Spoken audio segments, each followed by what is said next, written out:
Okay, we move on to some other kinds of limits, or limits at infinity of say rational expressions or expressions that can be dealt with in the same way. So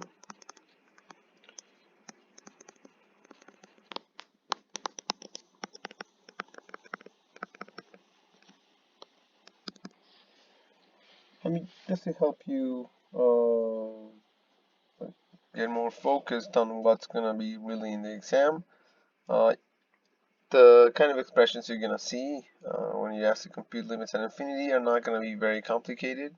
So you should only expect not only polynomial expressions or roots of polynomial expressions, but they're going to be of fairly low degree. So nothing like x to the fifth power or anything like that. Just cube. I think cubic is the largest thing you'll see. So let's see with a couple of examples what I mean by that. And so this is the kind of level you should expect for the exam. Suppose you're asked to find the limit when x goes to infinity of 3x squared plus 1 divided by 5x cubed minus 2x squared minus 4x plus 4. So what is the limit of this when x goes to infinity? Well, you can actually just you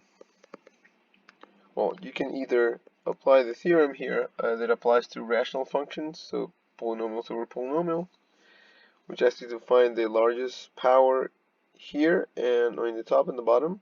Remember, this rule only applies when you're sending x to infinity or to minus infinity. This is the case here.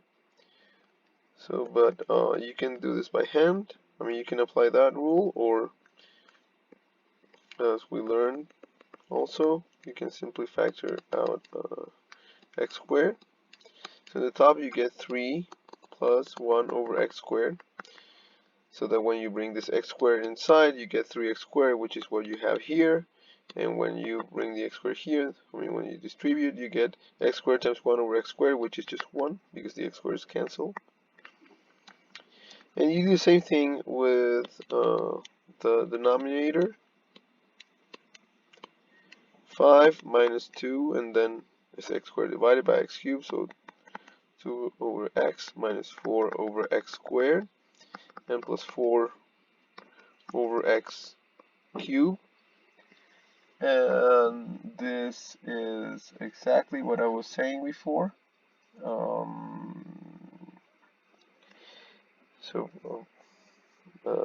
That when you distribute here x cubed, you get 5x cubed. If you multiply x cubed times minus 2 over x, well, x cubed over x becomes x squared, which is the expression you have here.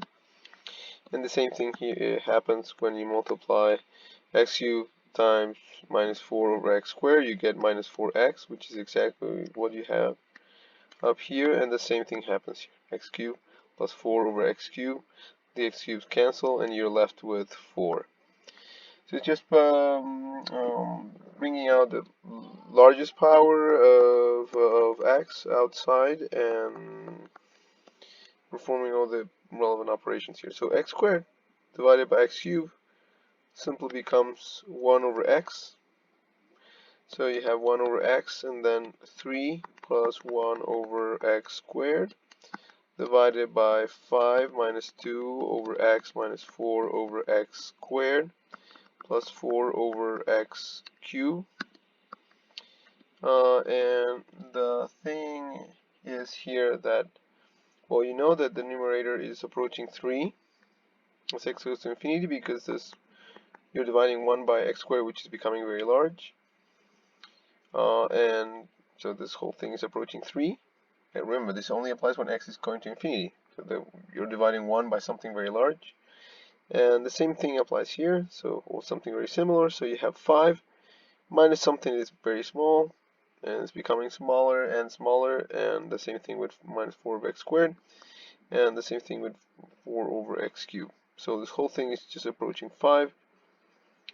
But then you're dividing everything by x, which is becoming very large. And so this whole thing would go to just the limit of this quotient, which is going to 3/5, and times the limit of 1 over x, which is 0. So in the end we just get 0.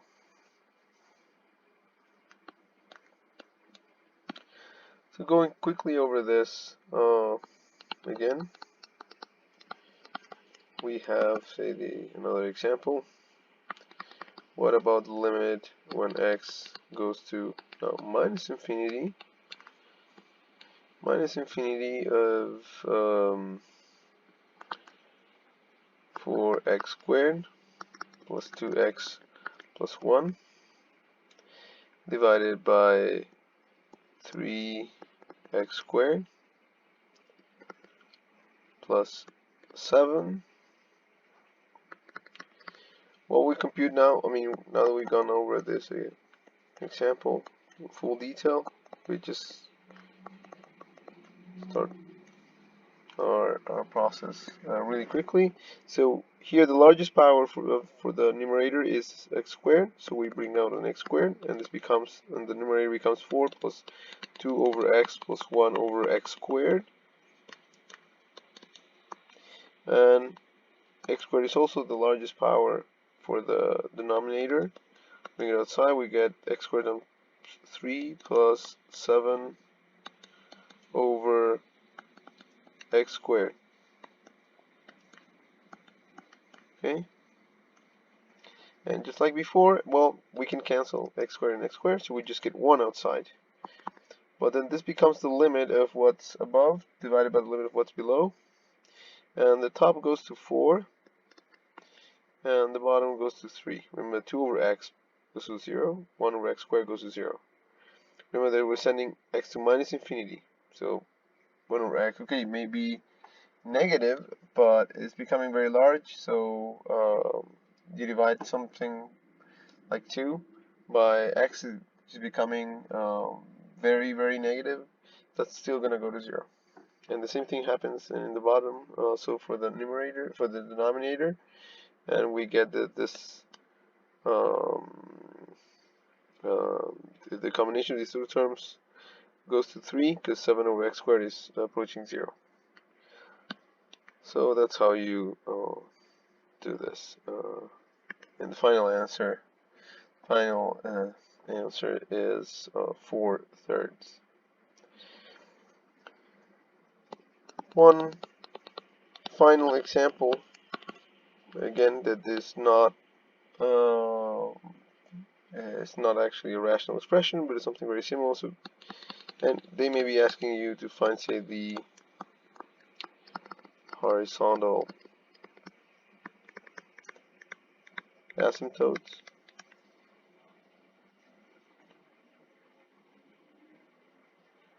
And the horizontal asymptote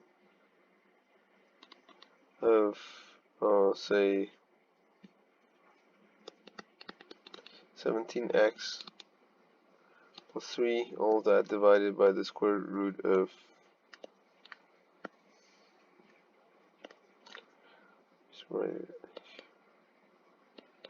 14 x squared plus 2 x plus 4, all that in this on the square root. Okay, you have to find the horizontal asymptotes, if they exist, of this function here. So we can write f of x here is equal to that.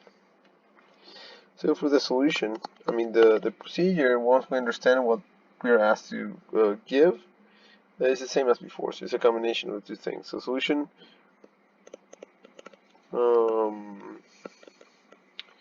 first observation, the first thing we need to note is that when they ask you about horizontal asymptotes,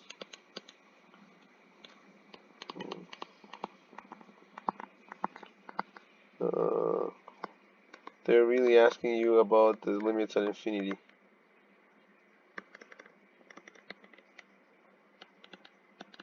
Plus or minus infinity if they exist.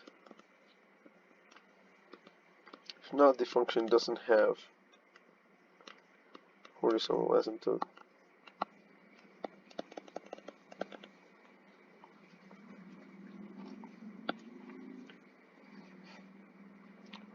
And so we need to compute two things.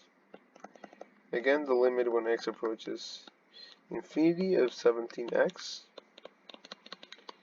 plus 3 divided by 14x squared plus 2x plus 4. And we're going to do the exact same thing. The only thing, this is something that I mentioned before, to be careful about when we take a limit when x goes to minus infinity. And we need to keep something in mind that I'm going to bring up really quickly. This is, we can factor out an x to get 17 plus 3 over x.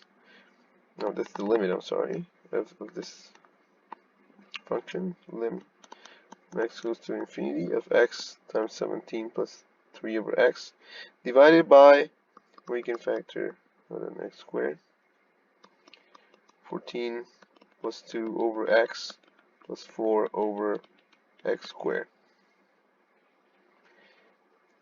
Now, the thing here to note is that we can bring out somehow the x squared of the square root and write it as this.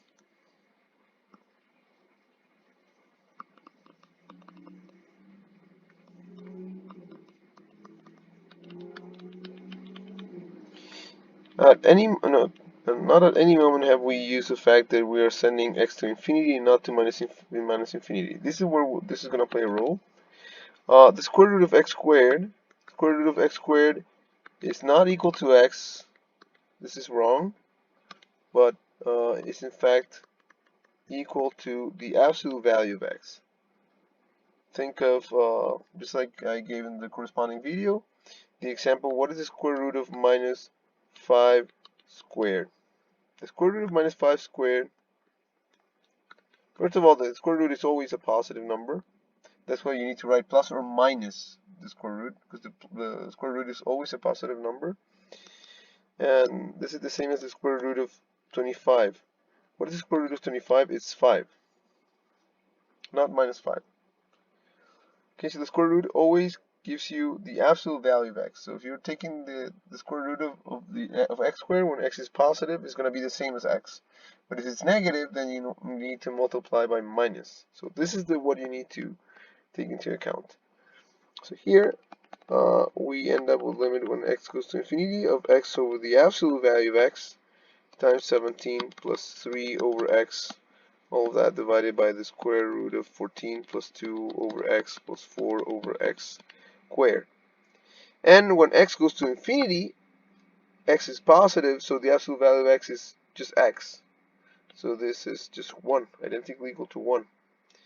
And then you're just taking the limit of, well, here in the numerator, this is going to 17.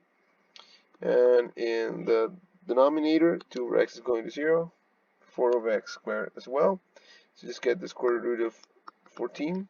So this whole thing is just equal to 17 over the square root of 14. So there's one horizontal asymptote, which happens when you let x go to infinity. Now, when instead x goes to minus infinity, everything is the same up to this point. In fact, this is the same thing. So the limit, taking the limit when x goes to minus infinity now of x over the square root of x over the absolute value of x times 17 plus, and this is 3 over x, all that divided by the square root of 14 plus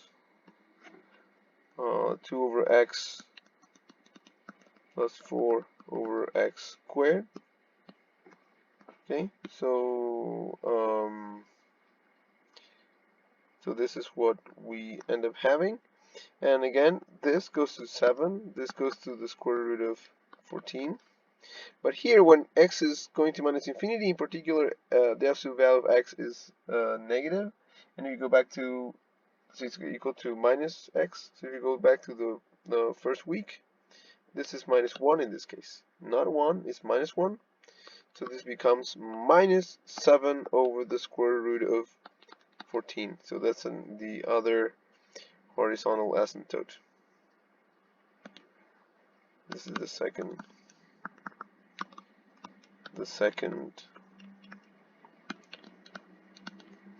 horizontal asymptote obtained when